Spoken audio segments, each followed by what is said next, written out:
अर्थ आहे, कारण ती नॅशनल एज्युकेशन पॉलिसी आहे. आता आपण सर्वांना माहिती आहे की मराठी भाषा आपली महाराष्ट्राची ही अस्मितेची भाषा आहे.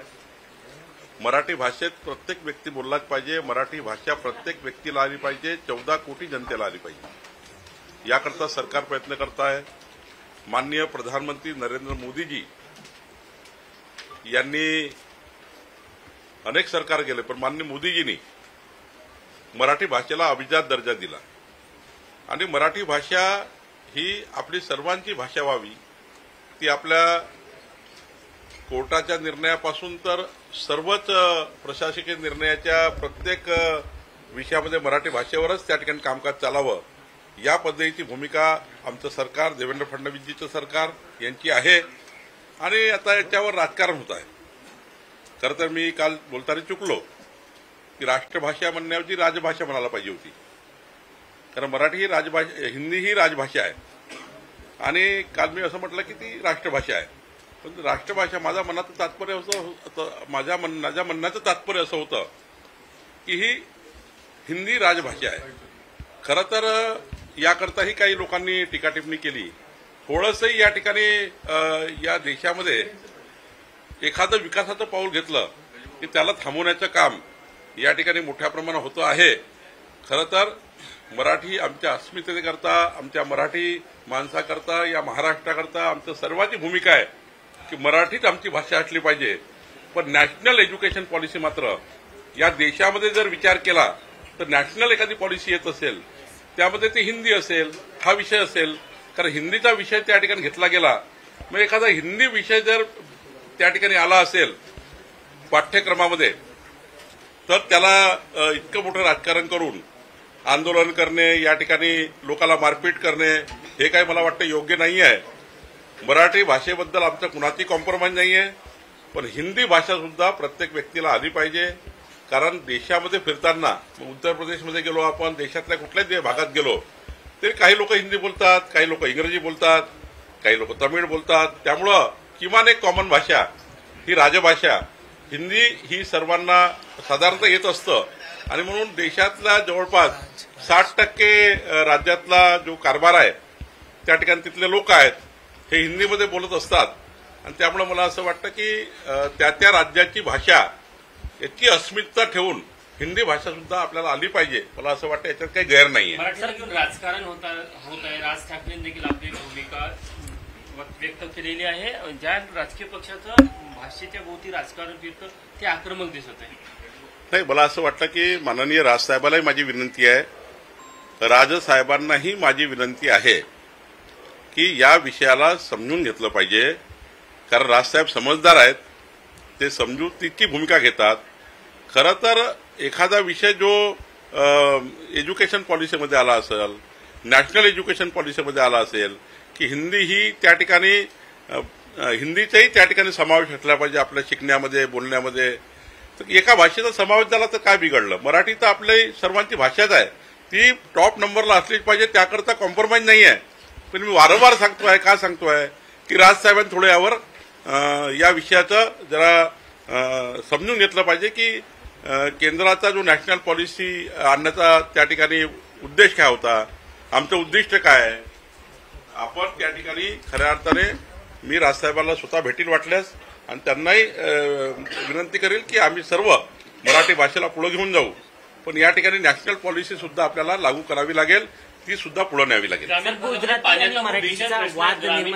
पाण्याचा खूप भीषण प्रश्न आहे. यवतमाळ जिल्ह्यामध्ये जे आरजी पाळी आहे त्याच्यावर महिलांचं ज्या प्रकारे मृत्यू झाला, आता तिथं लग्न व्हायला देखील नकार देत आहे, अशा प्रकारचे प्रकार पुढे येत आहे. महाराष्ट्राच्या बऱ्याच भागात, मेळघाटातही ही समस्या आहे, गडचिरोलीच्या काही भागात आहे, भंडाऱ्यात आहे. सर, विरोधक म्हणतात की पाणी टंचाईवर सरकार गंभीर नाही.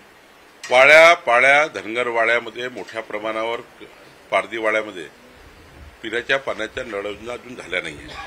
माननीय प्रधानमंत्री नरेंद्र मोदीजींनी मग अमृत योजनेमध्ये असेल अनेक योजना या ठिकाणी आणल्या आणि त्या योजनेच्या माध्यमातून मोठ्या प्रमाणावर सरकारच्या माध्यमातून पैसा उपलब्ध झाला.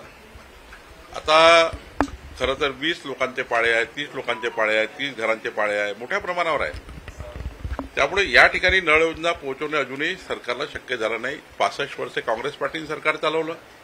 10 वर्ष माननीय प्रधानमंत्री मोदीजींनी या देशामध्ये आपलं सरकार आल्याबरोबर या सर्व वाड्या पाड्या धनगर वाड्या पारधी वाड्यावर नळ योजना देण्याचा प्रयत्न तरी केला आहे.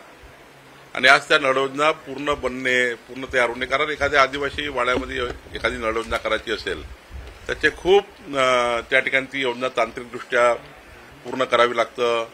एवढ्या मोठ्या वाड्या पाड्यावर पाईपलाईन नेणे, तिथे नळ योजना पोहोचवणे याकडे थोडा वेळ लागतो. ही गोष्ट खरी आहे, थोडा वेळ झाला आहे. त्यामुळे परवाची गंभीर घटना घडली. अशा अनेक घटना या ठिकाणी पिण्याच्या पाण्याच्या त्या ठिकाणी टंचाईमुळे होतात आहे.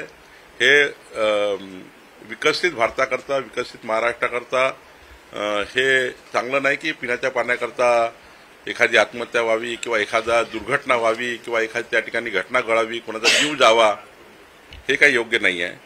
मला असं वाटतं की सरकारच्यामध्ये लक्ष टाकेल आणि ज्या योजना केंद्र सरकारच्या निधीतनं राज्यामध्ये मंजूर आहे, कामं चालू आहे, ती कामं तातडीनं पूर्ण करण्याकरता मी माननीय मंत्री पाणीपुरवठा आणि माननीय मुख्यमंत्र्यांशी बोलेल आणि ज्या योजना अपूर्ण आहे त्या अपूर्ण योजना पूर्ण करणे ही सरकारची जबाबदारी आहे, त्या पूर्ण करू. काँग्रेसच्या मंजूर झाल्या तिथे निधी अखर्चित राहतो, अशा ठिकाणी काही कारवाई होणार आहे का? नाही, ही गोष्ट खरी आहे की मोठ्या प्रमाणावर नळ योजना मंजूर आहे. मला वाटत नाही की या राज्यातले कुठलं पाळा वाडे आहेत की ज्या ठिकाणी योजना मंजूर नाही आहे. योजना तयार करण्याकरता उशीर होतो आहे. काही उशीर कॉन्ट्रॅक्टर करताय, काही उशीर आमच्याकडनं होतो आहे, सरकारकडनं काही उशीर टेंडर प्रक्रियेमध्ये होतो आहे. पण आता टाईम बाउंड शेवटी ठरलं पाहिजे की टाईम बाउंड वेळेमध्ये टाईम बाउंड कार्यक्रम तयार करून एक निश्चित कार्यक्रम तयार करून ज्या योजना मंजूर आहेत त्या योजनेचे काम पूर्ण केले पाहिजे. काही योजना कॉन्ट्रॅक्टर अपूर्ण सोडून पडून गेल्या आहेत. काही योजना कॉन्ट्रॅक्टर अपूर्ण सोडून पडून गेलेल्या आहेत. त्या योजना सुद्धा पुढच्या काळामध्ये पूर्ण कराव्या लागेल. काँग्रेसच्या समाज मुंबईमध्ये आक्रमक झालेला आहे, त्यावर सरकार काही तोडगा काढणार आहे का? आक्रमक झालाय मंदिर तोडल्यामुळे, त्यामुळे सरकार त्याच्यावर काही बोलणार आहे का? नाही, मी माननीय आशिष शेलारजी यांच्याशी यावर बोलेल आणि माननीय आशिष शेलारजींना त्या ठिकाणी त्या आंदोलनामध्ये चर्चा करायला विनंती करेल. मला वाटते आमचे सांस्कृतिक कार्यमंत्री आमचे मंगलप्रसाद लोढाजी हे त्या ठिकाणी आहेत. त्यांना मी सांगेल की माननीय मुख्यमंत्री महोदय सांगतील की त्यामध्ये तोडगा काढला पाहिजे, काय त्यांचं म्हणणं ऐकून घेतलं पाहिजे. काँग्रेसच्या काळात टाळा लावला जायचा शिवसैनिकांवर, आताही तशाच धमक्या येत आहे. उद्धव ठाकरे म्हटलं खोटाडे आहेत. आता मला असं वाटतं त्यांची पायाखालची वाळू घसरली आहे. उद्धव ठाकरेचा जी पार्टी आहे ती आता डिमॉरलाइज आहे. त्यांची इतकी वाईट परिस्थिती आहे की बाळासाहेबांचा आवाज त्यांना एआयच्या माध्यमातून लोकांना ऐकावा लागवावा लागतो आहे. इतकी वाईट परिस्थिती निर्माण झाली आहे. कशाला आम्ही अशा धमक्या देऊ? आम्हाला आमचं राज्य सरकार पुढे नेण्याकरता, विकासाकरता असं वेळ पुरत नाहीये. म्हणजे आम्ही 24 तासाचा 48 तास जरी वेळ केला तरी आम्हाला विकास कामे पूर्ण करण्याकरता वेळ मिळत नाहीये. आमची बुद्धी अशी नाहीये की आम्ही काही उद्धव ठाकरेच्या लोकांना टाळामेट टाका, मुकामध्ये करा. कुणाला वेळ आहे एवढा? त्यांच्या स्वतःच्या कर्तृत्वानं ते जर टाळा आणि मोकात गेलं तर आमचा का दोष आहे? जसं आता गांधी परिवार हा नॅशनल हेरॉल्डमध्ये जेलमध्ये चालला. त्यांच्या ईडी सीबीआयच्या माध्यमातून मोठ्या प्रमाणात त्यांच्या चौकशा झाल्या. चौकशामध्ये काही आढळलं नाही तर माणूस सुटतो, चौकशामध्ये आढळला का जेलमध्ये जातो. त्यामुळे आमचा का दोष आहे? तुम्ही सत्तेपासून पैसा आणि पैशापासून सत्ता हे समीकरण चालवलं देशभरात 65 वर्ष सरकार चालवून तुम्ही हेच केलं, सत्तेपासून पैसा आणि पैशापासून सत्ता. आणि तुमच्या जेव्हा भ्रष्टाचाराचा उघड होत आहे आणि तुमच्यावर कारवाई होत आहे त्यावर तुम्ही सांगता की भाजपनी केलं. आमचा का दोष आहे? मला असं वाटतं की यामध्ये त्यांना काही धमक्या आल्या असतील, त्यांनी पोलिसांना कंप्लेंट दिली पाहिजे, रिसर्च सरकारकडे गेलं पाहिजे, गुन्हा दाखल केला पाहिजे. आमच्यावर आरोप करून काय उपयोग आहे?